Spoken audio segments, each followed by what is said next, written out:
Welcome back. I am your host, Charles Musgrove with Business Matters. Thank you for joining us. We've got another great podcast, YouTube video that's we're making right now. You know where to find all of the others. We are on Apple Podcast, iHeartRadio. Go to YouTube, look under Bean Team, and we've got a whole lot of Business Matters YouTube videos out there of our previous shows. Ryan, one thing they always provide is they give us some nuggets of knowledge, and today is going to be no exception. Today we have in the house Ryan Chamberlin. Ryan, welcome. Well, thank you. Thanks for having me. Bean Team. I'm Yeah. excited to be here. It's going to be awesome. You know what? This is going to be a show that is a little mix of politics, a lot of business. Ryan is actually running for the U.S. House of Representatives. That's right. District 3, Florida, U.S. Congress. Here we come. Well, we need people that will make a difference, that'll break gridlock, that has energetic ideas, people that have an understanding of business, people that have actually done something in the private sector, people that they're responsible for writing checks, putting their name on the front, not just on the back of the check when they endorse their paycheck. So we need more people like you, Ryan. I appreciate you jumping in the ring for that and going to offer your service to our country. So thank you for starting that. I know it's not going to be fun or easy, but it's something that's needed. Thank you. Thank you. So today we've kind of kicked some ideas around. We're going to have a good mixture, I think, of politics and the role politics plays in business, and hopefully business can play in politics as well. We are recording this on March 16th. So that is, I don't know if you realize that or not, but that's the corporate filing date for taxes. So today is a big day in the tax world. As we're recording this is also, we're in the midst of the coronavirus and how the world is dealing with that. We've already seen the impact of that in other countries. The U.S. economy, how we're dealing that in the United States is no exception to that. It's a big deal. It's something that I guess you always hope that it doesn't happen, but we're here in it. We've got to deal with it right now. And who knows? I've had several conversations with people, seen talk shows, commentaries on this. Are we over or underreacting? You don't really know until it's done and it's over with. You hope the answer is we're overreacting and that this is we're able to combat this and we minimize the people that are impacted from just a health standpoint. Absolutely. As I'm listening to what you're saying there, I'm thinking we do hope it's a overreaction, but we got to be precautionary. What we want to avoid, especially, and I don't know where everyone is at that's listening to this, but people of faith tend to talk about we got to stay away from fear. Right. We don't want to live in fear. That's not what we were designed to do. Yet sometimes when we grab a hold of all the information that we're hearing, it's easy for that fear to sneak up a little bit on us. But we're a great country. We're going to overcome this. But we got to take this one serious as well. There's been things in the past that we've overcome. There's going to be things in the future we overcome.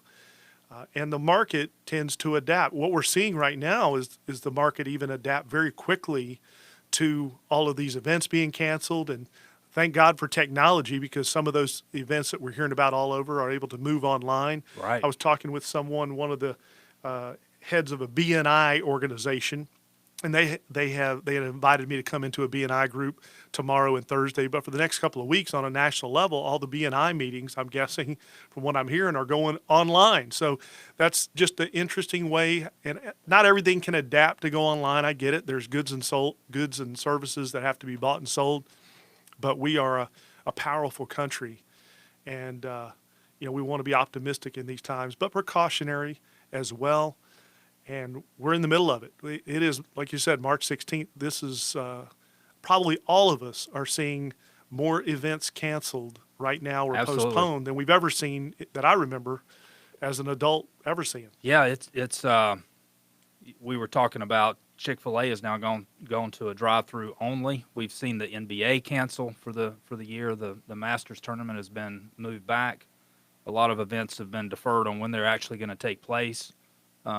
many of us are in spring break right now, so the questions surround that. Do you continue with your plans? If you're going to Disney World, that's off the table because Disney World's closed for I think 60 days. So, there's just the impact is beyond us getting sick.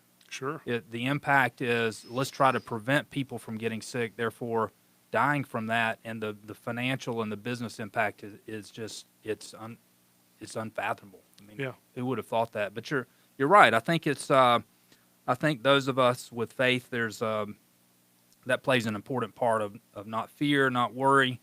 Do what you need to do to be cautious, to do the right things, the social distancing, wash your hands.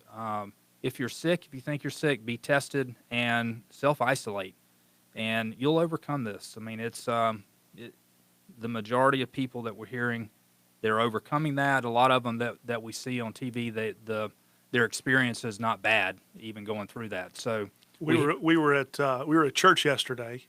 My family and I, we've been going to our church for lots of years, and yesterday, normally we get up and after a song or two and there's some handshaking going on. Well, we decided to keep it to fist bumps and head nods Right. yesterday, and it was a fun thing. At the same time, everybody knew, hey, we want to come together, but right now we got to be a little bit extra precautionary, and so it's even translated into some creativity. And I'm with you. Let's do some fist bumps and head nods. Exactly, yeah, and we did that in our church too. And it's our numbers were down yesterday in church, which I'm sure they were across the nation in the churches, and that's people that they're exercising what they think is the right thing to do. I'm sure we're going to see a lot of the churches, the church sessions. They're going to go to an online session, so just stay tuned for what happens and stay engaged. I think that's the important thing. We may not physically be in those meetings, physically be around as many people, but it's important to stay socially connected. Stay connected with people. Don't be isolated in every aspect of what you do. Yep. So I think that's critically important. And, I think it's where we are right now. I think we have to be positive. Americans have shown this in the past, that when they faced with difficulty, when they're faced with challenges, they overcome it. So I'm very confident that this is not going to be an exception. We'll take it in the chin, but we'll get up and we'll fight again. We'll survive this. You will. We will. And in the business world, a lot of times, what I've learned over the last few decades in business, and this is maybe not the most fun thing to say, but we really learn about ourselves and about, the weaknesses that would be in whatever system of business we've set in motion. We learn about that during the tough times, not the great times. When everything's going great, we kind of just roll with it. Yeah, that's right. When whatever the hiccup is along the way that would cause a disruption, in this case, and we hope it's a very short-term one, but this virus, it does cause us to really look at how we've set things up and maybe make some shifts that will help us even have a much stronger business in the future. And that would be the positive business approach to dealing with such a negative scenario that we're dealing with right now. But let's be precautionary. Let's keep moving forward. That's exactly right. If you remember a couple of weeks ago, before this thing really hit, we had when the jobs numbers were announced on a Friday, they adjusted upwards the prior reported jobs number. The jobs number for January was through the roof, and then a week later we get hit with this coronavirus and the markets are tanking, and we've got a pandemic on our hands. So things can change in this world in an instant. So it's good to be prepared for that, and to take an old term, keep your head on a swivel and be ready to adapt and be resilient, so that you can make those adjustments in your business. You can learn how to do things better for the future, not just to be able to come through the crisis that it's hand now, but you're going to learn how to do things better for the long term. That's it. So, Ryan, I appreciate you coming on the show today, and you've got a rich history in business. You've been successful. You've done a lot. You've written 2 books. 4 books. 4 books.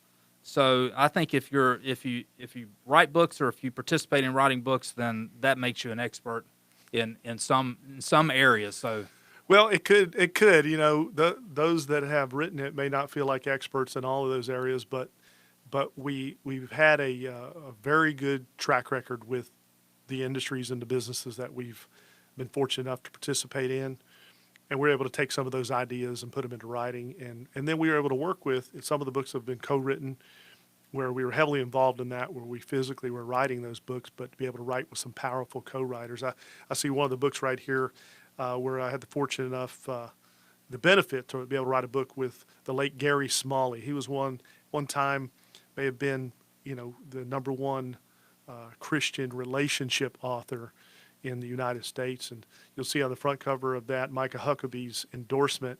That's certainly a blessing to have that as well. And, that book, putting ideas to paper, I may have gotten more out of writing that book than the people that are reading it get out of it, because it causes you to think about who you are and what you mean by what you say and what you want to live on. And so there's some special chapters in there that were special. And that's just an example of writing, what writing books have done for us. Some of my books are on sales. Some of them have more leadership.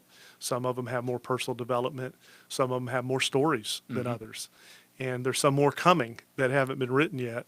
And we have just... Well, when you come back from the house, I know there's going to be some stories out of that. So yeah, I'm sure there will be, because it's all about life experiences. Right. If you've been wanting to write a book and you're listening today, well, now's the time to start. Start jotting down some notes, and lay it out. But you're living your book right now. We all have a unique set of experiences, and those experiences can help people navigate through their life. And I'm not saying you have to write books, podcast, and some of the other things that we're doing. Document your experience. Document. Yeah. That's really what I'm saying. Right. Yeah. And pass it on, pay it forward. Yeah. And that's what podcasts like this are doing. Because people, if all they did was pick up one idea per podcast that helped them think about something differently, that caused a chain reaction of decisions that led to something becoming more successful emotionally or in business or whatever, what better use of time could that be? Now, this book, just so I can highlight this, The Rich You Formula, Living in the Pursuit of Excellence, Gary Smalley and Ryan Chamberlin. Now, this is a quote from Mike Huckabee. The components of this book are as practical as they are powerful. First-hand experience from Smalley and Chamberlain give you the formula for achieving success you never dreamed possible. So that's out there. You can buy that now, correct? Yeah, you can buy that now. Amazon has that as well. So they'll ship it right to you in a couple days, or, grab it on my website, Google it. You'll find it just about anywhere. This is Ryan Chamberlin. Now you know why some succeed and others fail using the same system. So this book is an idea of, how in sale, we'll take sales, for example. You can have two sales individuals that are following the same system that you as the company owner have given them to follow, and one will succeed with the system you taught them. It's in writing. Here's exactly black and white. Follow this cookie cutter process. One will have tremendous success, and the other will follow the cookie cutter process and not be able to get anything really accomplished. And so I talk about the differentiations in belief systems, attitudes, and what I call the seven laws of the system, laws that are being broken, that you as an employer may not even know that they're being broken. And these are more communication laws and mindset laws than anything else that cause these simple systems to work for some and not for others. And that's Ryan Chamberlain's perspective on it. We use these principles to build some fairly big businesses. So you've not only read a book or watched a movie on these, you've actually lived these. We live these. Matter of fact, the first 12 or so years of my business, building businesses, I was not an author, certainly was not a speaker, had never been on a podcast. I did start communicating on a regular basis when people asked me the ideas, and that's what I'm going to do in Congress as well. We're going to communicate common sense ideas, but not just communicate them. We got to work collectively and start getting some things done. We're not getting things done. Right. That's right. in that environment. And so the only way you get things done, if the environment's off, you got to change the environment. And so the environment needs to be changed. We've seen certain branches of our government's environment change, but the congressional branch has had some difficulties, and it's It's been on, if you're living in the U.S., which not everybody, but lots of people listening to this podcast are here. The past year or two, we have been schooled here as United States citizens as to how ineffective versus effective a Congress and Senate could be, depending on the people that we've elected to help get the job done. So, Yeah, it's been not pleasant to live through. There's been it's been a battle from I guess day one when Donald Trump won the election. That it's like the battle was on, and we've been living through that for the past 3 years. So it's hard to imagine that continuing because it's really not productive. yeah, it's really not. And government. There's some good things. I mean, lots of good things. There's some things that need to be fixed, but we're now seeing, as we were talking about earlier, the government stepping in and helping out with this virus. Right. And in my opinion, from the mindset of we got to protect the American people. That's part of that is a good part of their job. Right. Okay. And so we're seeing some of that help come. I don't have all the details of where all the dollars are going, but I know that is a good thing. But decisions have to be made by people that we have elected on how that's going to be implemented. Exactly, because it's. I think we can agree that that's a good mission for the government to help those businesses, help the people that are suffering in this time. But then the devil's in the details. How do you distribute that money? How is it used? And we saw the first spending bill was $8 billion that was presented. So what are the components of that? And just how does that get filtered back to the people that need it, and the timeliness that it can go back out? I think that's some of the things that we can talk about in the show in more detail as well. Absolutely. Not that we're going to know the answer to that, but there's a lot of people that are clients of mine and people that I know and deal with that they're asking those questions. What happens? What's going to be next? And if they're signing their name on the front of that paycheck or that check where they're paying vendors, there comes some hard decisions pretty quickly if your business is cut in half or if it's forced to close. 100%. And I've had this conversation out on the road quite a bit lately. How many people making the decisions for our country have never been in the hot seat where they have owned a business that people depended on them, and they've had to keep things going, and they've had to fight for the things that now many people are going to need some help figuring out, that for reasons that are out of their control. And now let's pause with that conversation, because it also can go over to businesses have to make sure they're running their business as lean and as smart as possible so that they can withstand a problem, because it's not government's responsibility to fix anytime something would disrupt business. This is a whole different category of its own. We're dealing with health crisis. We're dealing with, safety and welfare of the American population. But there's some businesses that are going to be able to withstand this differently because of how they've set themselves up. Right. And it just is a great time, if you can think of a great thing to come out of it, is to evaluate yourself and how you want to make sure you're going to be able to set yourself up in the future. But right now we're dealing with the right now. Most people listening to this podcast would probably fall into our category. I've got children at home. I've got to think about making sure they're safe. My wife certainly does a tremendous job of that and carries heavy weight on that. But our boys, we have four boys, and a few of them have now graduated high school and have moved out. So we, just because they graduate and move out doesn't mean you stop being a parent. Exactly. And so we're thinking about, and there is a little bit of anxiety and worry attached to it. And I don't like to use the word fear, but we kind of are turned into, productivity mode. How do we get through this? How do we get through this? How do we get through this? And I think millions of people are they're asking that question. They're asking that question. Yeah, and you just have to, I think the resiliency and adapting to how to do business through this, and does that mean we do business like that in the future as well? So I think those are relevant topics. I think the conversation on how do we anticipate the government to be able to deal with this, to distribute that money, and should they? I mean, if you compare that to the the automobile bailout, as it was called. Mm-hmm. What similarities does this have with that, if any? I think one similarity is it's a lot of money, Sure. and it's the taxpayers' money, or it grows our deficit. So, in any event, what else do we want to talk about on the show, Ryan? Any other topics you want to bring up? Well, man, we were rolling on that right there. That almost felt like its own show. It did, yeah. Anything else you want to hit on? I know we talked a little bit about E-Verify. Let's bring that up if we have time Bring on it that. up if we have some time on that. And, if we want to pull anything political into it, great. I'm not here to announce my candidacy. That's already been announced. Right.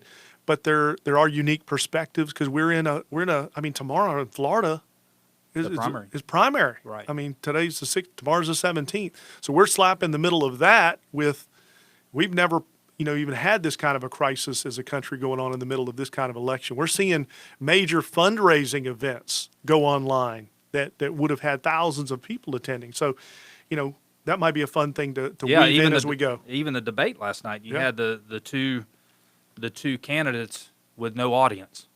So and let me say this, because if we've got 3 minutes on the show, I will say this: this $15 an hour thing, yes, is something that is on the tip of my tongue because lots of people are asking me about it right now. Because when you're running for something that potentially you'll be, even though some of this is state by state issue, they want to know what someone running thinks about on this. exactly. And there's a lot of details in that. I mean, there's a lot of, things that could sound good. And then there's a lot of things that, well, I didn't quite know it was going to do this or that. It's a Rubik's Cube. I mean, there's 6 sides. You move one side, 5 others are getting moved, whether you want it or not. They're Right. getting shifted. That's right. And so we got to understand what we might be checking yes or no to on the ballot box. I think that's important, and we've had shows on that before, but I definitely want to get your perspective on that and add that to our catalog of information and Sure. what people think about that, because that is one thing that I've stressed, and the guests that have talked about that as well, they've stressed that may sound good, that $15 an hour, but please educate yourself on the implications of what that does. It is not just as simple as we're going to pay that entry-level person more money per hour. It has a ripple effect not only through a business but through the economy and to the consumer as well. So it may, if we're talking about the damage or the impact of this coronavirus to the restaurant industry, the hospitality industry.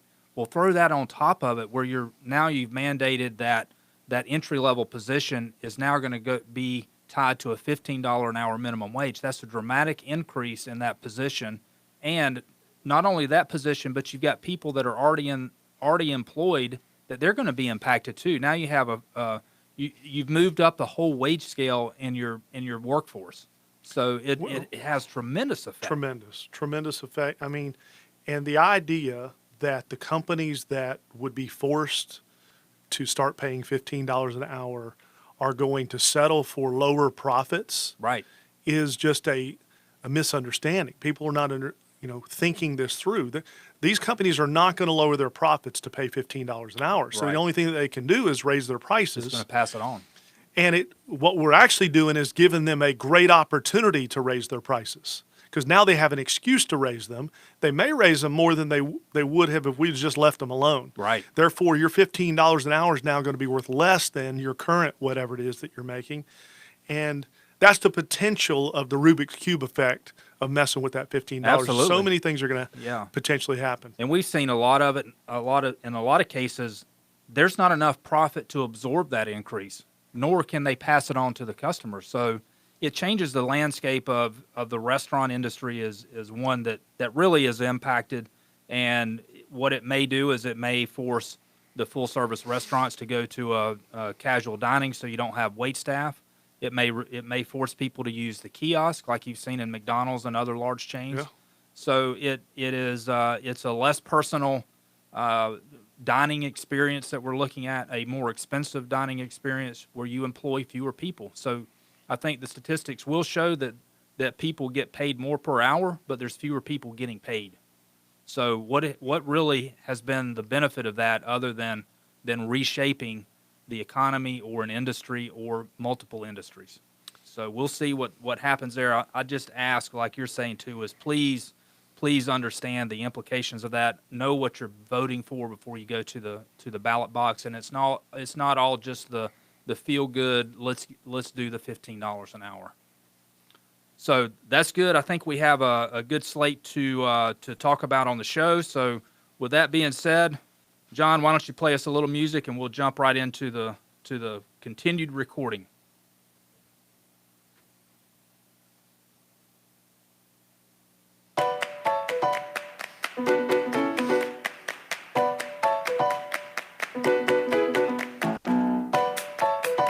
Welcome to the Business Matters Talk Show with Charles Musgrove. On Business Matters, we discuss the issues that matter to your business. Find more episodes on Apple Podcast, YouTube, and BeanTeam.com. And now here's your host, Charles Musgrove. Good morning and welcome back. I am your host, Charles Musgrove with the Bean Team, and you're listening to another exciting episode of Business Matters. You know what we do. We bring knowledge. We bring nuggets of knowledge to you every week. We try to bring you information that'll help you run your business. We talk about topics that are relevant in your business. Yes, we do. Go check out our other shows on Apple Podcasts, iHeartRadio, YouTube. We're out there. Look for Bean Team on YouTube, and you'll see all the Business Matters shows. Today is another great show. We've got Ryan Chamberlin in the house. Welcome, Ryan. Thank you for having me. I'm excited to be here. It's going to be great. Ryan is from Marion County, and he is actually running for the U.S. House of Representatives. That is right. We are in full speed launching campaign mode right now. Good. I appreciate you signing up for the journey, for ready to battle that, and for your service that you're going to provide to our country. So, and you're representing a Marion County. What is the area, the district that you're going to represent in Florida? District 3. It's actually 6 counties, all in North Florida, and you can check that out. But District 3, it's a big old area. Good. So it includes Jacksonville? It does not. It's Clay County, County. Okay. Putnam County, Union, Bradford, Alachua, and most of Marion. Okay. Well, thank you for doing that. And today on our show, we're going to talk some politics. We're going to talk some business, and really, it's going to be how do politics influence business, and business. Hopefully, we've got some business common sense that's happening in our political process. So I know that's really been. It's very discouraging when you see lifelong politicians that have been in the House or the Senate, and they have no practical business experience, where they've been in the workforce, where they have been responsible for a workforce, where they've had to sign paychecks on the front and not just sign an endorsement on the back of their paycheck. And there's a lot of them up there that way. There's a lot. You know, I'm not here to say good or bad people, but we need to get some things done. And that is one branch of our government that has not improved to the point that we can actually say that we're getting things done there. It's dysfunctional. It's been dysfunctional for the last many years, both sides. Absolutely. And so when you have that kind of dysfunction, it's hard to correct it from within. It's much more of the strategy should be to replace. You know, It's like any company. If we were in a boardroom of a company that was having difficulties, and you had 12 individuals, men and women, in the boardroom, and they were entitled, they felt like they were owed something because they'd been there for so long, or they had enough favors that they were just trying to take care of their own personal interest, and their egos were out of control. It was all about them. If that's what was in that boardroom, that company it would fail. It would fail. Yeah. We know that in the business world. That's exactly what's going on in Congress. So we've got to replace. We've got to get some new, fresh ideas in there, and that's one of the big reasons why I'm running. Yeah, I appreciate you doing that, and I would agree that is needed, and the best judge of what's going to happen in the future is past performance. So I think that's another way to say let's have some replacement of the people that have been there and that their life has been in the House or the Senate We need some new blood in there. We need some people that have practical experience and solutions that can cross the finish line and get things done timely and get things done effectively and efficiently. So thank you for doing that. I know that it's the November is the date so you'll know if you continue in that or not. So And actually, August 18th is the primary. so that's the primary. So Yep. Tomorrow's the presidential Right. primary, or the 17th. August 18th will be the primary that my name would be okay. associated with. How many people do you have running for that? There's currently more than, I think, 11 right now are running for Wow. this particular seat. It's an open seat. Congressman Ted Yoho is not running, and so it's open, and there's quite a few there, but there's going to be a few not there here real soon. Right. You know, we're coming up on the end of the first quarter, and some things start to happen there. At the end of that first quarter, that Financial reporting. financial reporting. People start making decisions as to whether or not they see themselves in the top 3 or 4. I'm happy to say that the Chamberlin team is running real strong right now, Good. and we anticipate serving in D.C. But August 18th is a big day. Well, good. Well, I wish you the best of luck with that. And, you know, it's I hate to say this, but this is the second or third show that the news of the day is the coronavirus. And hopefully in a very short period of time, we can have a show that's not, at least if it's not the headline, we're talking about how we got over it, how it's in the rearview mirror, how we're overcoming that. But Ryan, it's something that I think we just need to talk about today because it's top of mind. People are dealing with that. The stock market continues to get pummeled. We've got the Fed rate. The Fed cut the rate to near zero yesterday on Sunday. We've got $8 billion in the federal plan that's been presented. So, you know, there's a lot of questions what's going to go on there and on the big picture. But if you boil that down, we know people. We have clients that they're going to feel that. They've already felt that. They've already felt their capacity in their restaurant has been reduced, or the people showing up for the restaurant, showing up for what the events are, has been either closed, canceled, or dramatically decreased. So that's going to impact people immediately with how they function their business. And I know they're going to look to, like we said earlier, the government for help on that.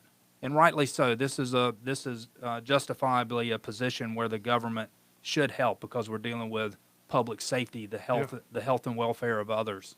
So what's your take on that? You know, how I know you're dealing with people too. You talk with people on the road that are Dealing with people, you know, I'm a family man. My wife and I have been married a couple months, it'll be 26 years. We have 4 awesome sons. And so, you know, as a parent, we're concerned. But there is a difference between living in fear and being precautionary and understanding the big picture of really what's happening. And I believe this country is taking some needed precautionary steps. Maybe some of the constant media and the way that it's been driven has created some fear, and we want to try to get away from that. That's not the way any of us want to live. But we do have to make some adjustments. And I will tell you, my true belief is that we absolutely will overcome this. There'll be a few issues that we have to work through. A lot of businesses have to work through things, but you know, this isn't the only thing those businesses will ever have to work through either. Right. There's other things. So from a business standpoint, it's part of the game. You know, if you're an entrepreneur in this country, and I'm an author, I work with thousands of entrepreneurs. Part of that game is risk. And learning how to set yourself up to handle that risk, and learning from situations when they don't go right. Sometimes you learn more from the Exactly one right, when they yeah. don't go right than when everything's going perfect. Now, I know that doesn't make everybody feel real good right now. We're in the middle of it, and I'm in the middle of it as well. You know, we're dealing with the stock market. You mentioned the stock market down. Well, most everyone, I believe, understands this economy is heading in the right direction. Okay? absolutely. This virus has not changed that. Certainly, the stock market fluctuates, but let's just look at over the last 30 years, and we'll just see a bunch of zigzags up and down. But the last few years, it's been pretty much good. It's been real good. And if you think back a few weeks ago, right before the real panic and the real hit on this coronavirus, we got unprecedented job numbers again. Record break. I mean, yeah, it's going in the right direction. Yeah. So, this certainly freezes people a little bit. The stock market feels that, but I think most people listening to this and most people can confidently project and spread the word to other fellow American citizens that, hey, this is going to bounce back. Right. This is going to bounce back. So there's some hope. I'm seeing some, even today, I saw some positive things in the feed, as far as some health solutions for this that they feel like they're progressing very quickly. So I feel confident, not that everyone listening to this should take my word for it, but there's a confidence because we've gone through things like this before. It's not going to be the last thing we go through. We're just dealing with it right now. The zero rate, our president and team are doing things to make sure that this economy is going to even keep going stronger. And when things are down, we'd have to deal with protecting our family. But there is opportunity. Yeah, there's opportunity. That's There's right. opportunity coming because it's going back up. And if we know it's going back up as business, this is a business podcast. So let's just say it. There's a tremendous good opportunity for us. First, our families are most important. We got to make sure that's taken care of. But this opportunity is coming, especially if we know that we're coming out of this. And then, the $8 billion question, the $8 billion question that you brought up today is really are the people that we elected going to make the right decisions for how this money is going to help properly? Because it's not really a bailout. This is a support system that our government is set up to help in times of crisis with. Right. And so I don't view this as a bailout to fix the economy or a bailout to fix an industry. This is, we're helping Americans that need help. We got to make sure the help is handled correctly. That has to do with the people that we've elected. Exactly. So I think that is, as I talk to business owners, that's one of the questions they have is, we think there's going to be help coming, but how is that going to come to us?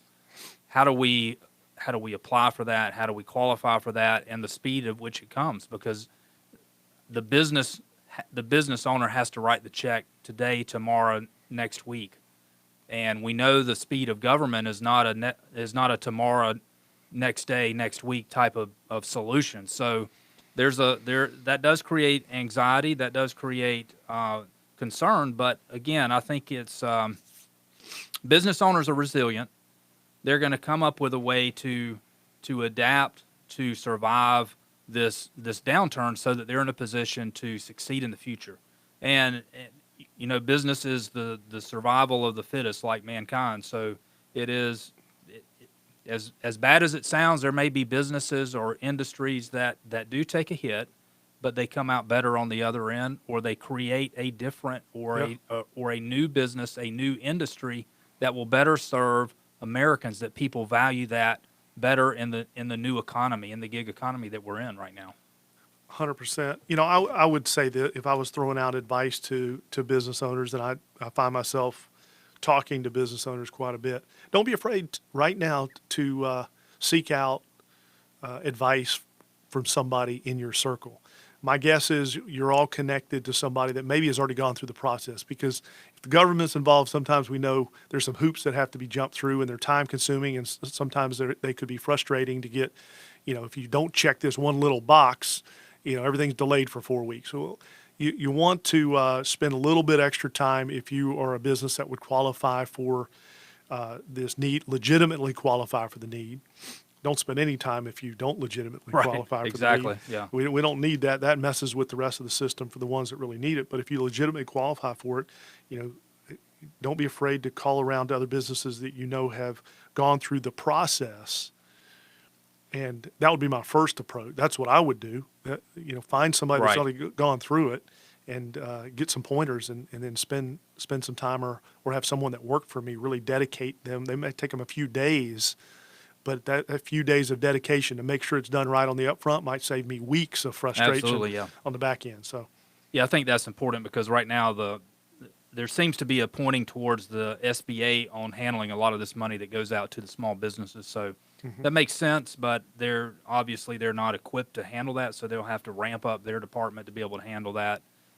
There'll be new rules and new processes to how this money is distributed. I think back to not the not the auto bailout, and I don't really call this a bailout, but if you look at the BP oil process that was here in the state of Florida, that although that was a business and that came from the private side and not the public side, but it still was a process for people to qualify for damages and then to get awarded money to recover those damages they suffered. So I could see something similar to that. Hopefully it won't take as long to process that money, because that took years to get that money distributed out to the people that were damaged.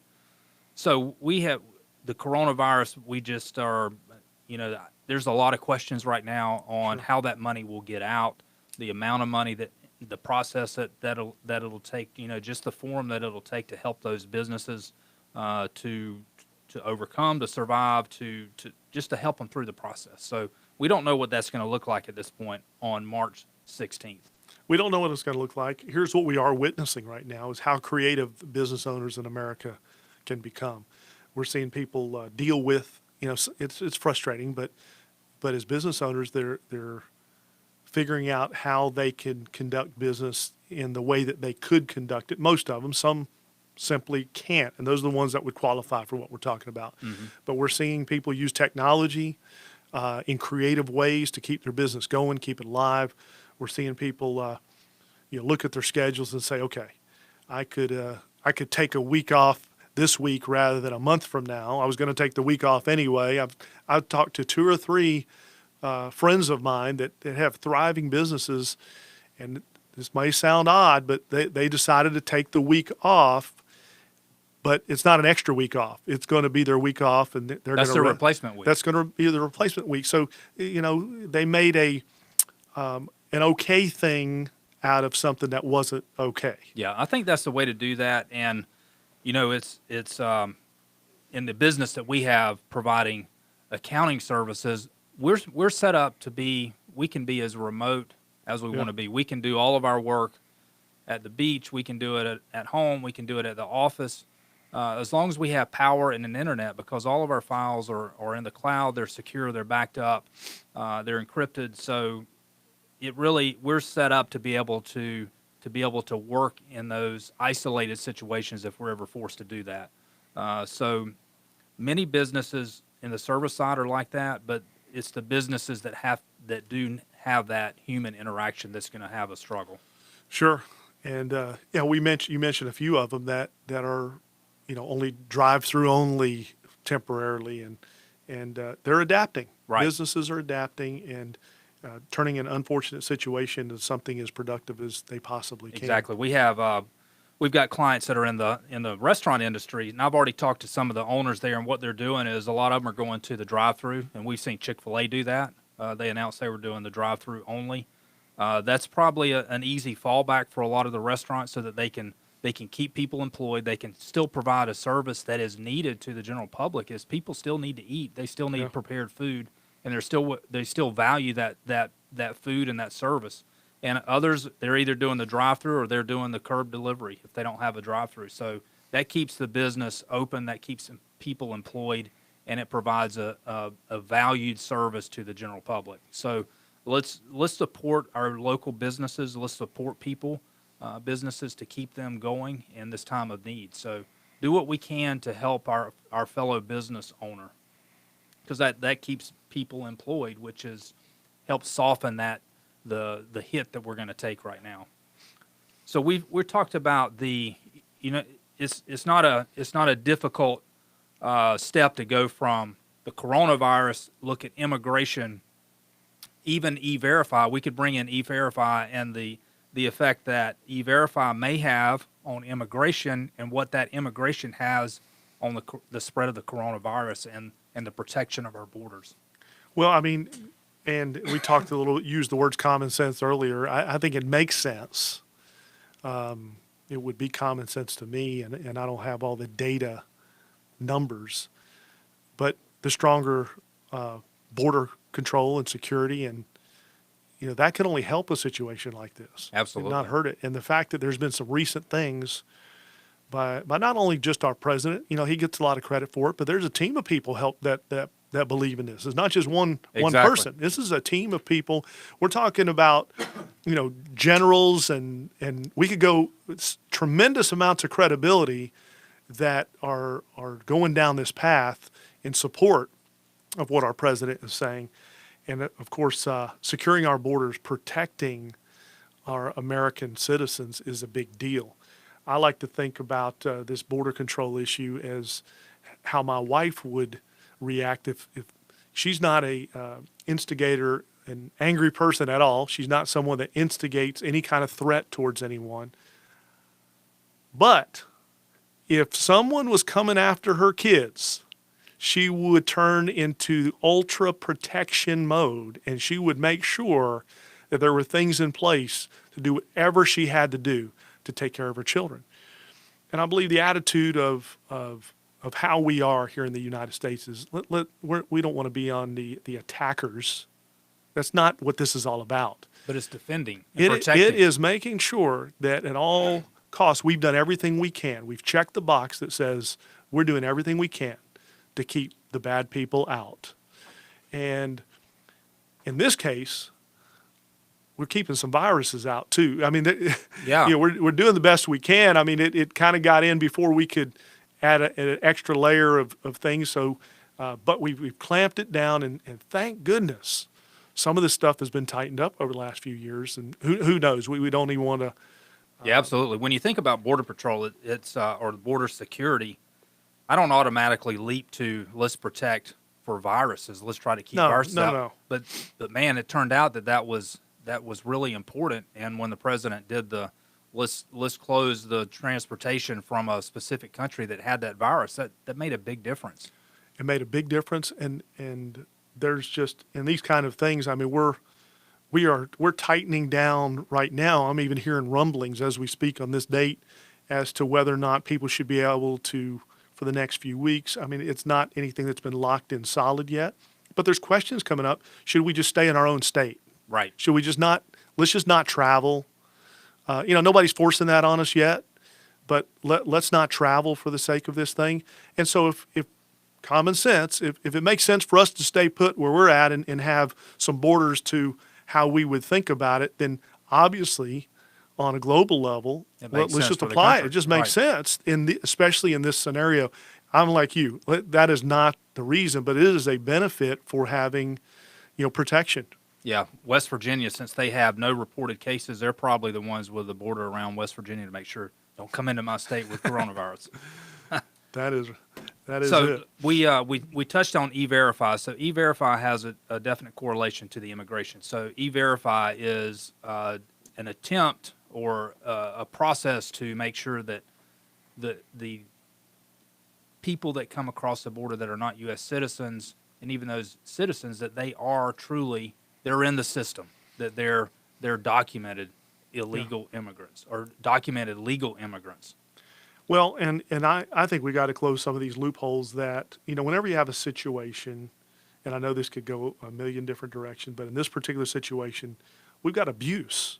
We got people abusing the system. Not just the people that are coming across the border, but companies are. We got companies, and so there's a solution been brought to the table, E-Verify, to help stop some of these individuals from forcing a lot of frustration on the rest of us that aren't trying to beat the system.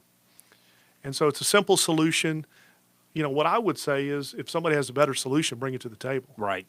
I haven't seen one, and this is a pretty easy one. If you're shooting straight with what you need to report, checking doing this E-Verify thing is not way out there. It's not a hard ask. No, it's not a hard ask. And the other thing that it does is it really provides some protection or cover for the business owner, because now, okay, if we have an employee that provides their documentation and we put it through E-Verify, E-Verify says that they're okay to hire them, they're in the system, then that takes a lot of the responsibility off of you as the business owner. The way it is right now is employee presents their documentation, and if you don't do a verification process on that, that's just you looking at the documents they provide, and it's all on you. Of course, the employee has provided fraudulent information, but that still puts you in the middle of that. Absolutely. You know, let's talk about the flip side of E-Verify, because none of us are looking for the government to start Right. digging in, intruding into our intruding. Right. Okay, and that's going to be the argument primarily for anybody that would be against it. And so the way that, you know, when we look at and we talking about this E-Verify system from an intrusion standpoint, we've got to ask ourselves, well, is this intrusion? As we progress as a country and as businesses, everything has gone a little bit more digital, a little bit more digital, a little bit more digital, a little bit more, let's tighten this so that it's done the right way. And so I think that the majority of the people are not going to view this as intrusion. Right. It's just not going to be viewed this way because it's such a simple ask, and the majority of the people majority of people are already wanting to go that direction anyway. Right. Well, as it stands now, if you violate your workers' comp rules, if you're hiring people without proper workers' compensation insurance, if you violate the wage and hour laws, the government already has a hook into being able to come in and audit your records. So this is just another avenue that they would be able to come in and audit. It's not. Yes, it does give them a door into your policies and procedures, but it's something that businesses that are doing it right, they understand that anyway. Yeah. Well, the way that I'm seeing it, okay, is they're giving you a clear opportunity to not be audited for this reason. Absolutely. It's not like, you're obviously going to get audited if you're not playing by the rules. That's right. Chances are you're going to get audited anyway. Just do things right. Right. Well, this is, we've talked about coronavirus. We've talked about the money that the government has available to provide to those people that are in need. Related to the coronavirus, we talked a little bit about E-Verify. We did not talk about the $15 an hour potential minimum wage that's on the ballot in November.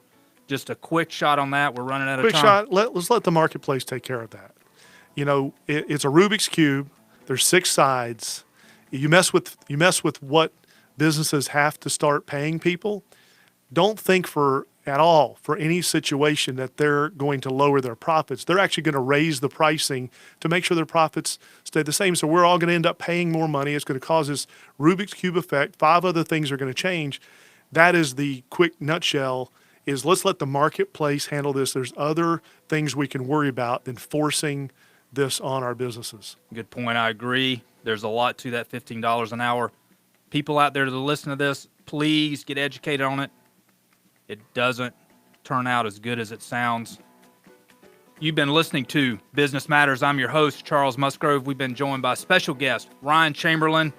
Ryan, thank you so much. Thank you. Listen every week right here, 11:30 a.m. on Real Talk 93.3. I'm your host, Charles Musgrove.